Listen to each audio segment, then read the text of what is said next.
God's been talking to me a lot today and over the course of the last week about change and being okay with it and the things that He has in life for us. Sometimes relationships or circumstances, they change, and that can be really uncomfortable and difficult, at least for me. So God's been working me through that, and I really had a burden over the last weekend and the week prior just about just uncomfortableness and uncomfortable situations, and God's been saying it's okay because I'm going to use these opportunities to help you grow and help you see my strength in those and how I can bring out good from those uncomfortable situations and allow me to work through that, and you're going to see the strength that comes out of that.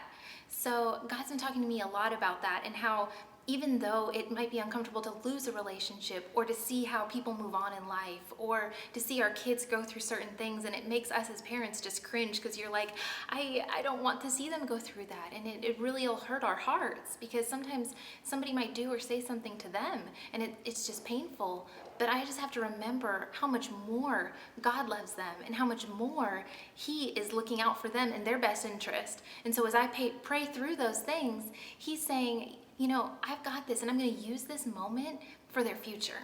Because there's going to be times where you're not going to be there, and I need to be the one that they go to, and I need to see that they've got the character instilled in them now for what's later.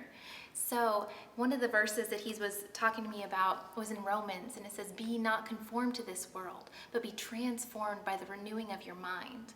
And I think a lot of times as Christians, we'll glaze over that, and we're like, well, duh, we don't conform to this world, but we're like Jesus.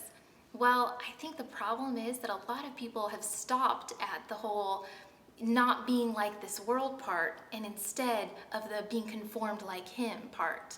And I think we'll get stuck in that portion where we're thinking, well, I'm not doing like them, or I'm not behaving that way, and I don't sin anymore, so I'm not going that direction, and so I don't really have to worry about that verse. But what he's saying is you need to be conformed by the renewing of our mind. We're supposed to be conformed to His image.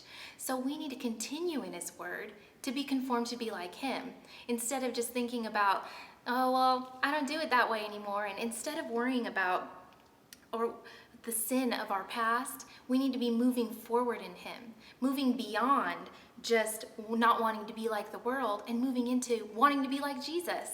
That's His plan for us, to not just want to not be like the world, but to be like Him. So I hope that encourages you today.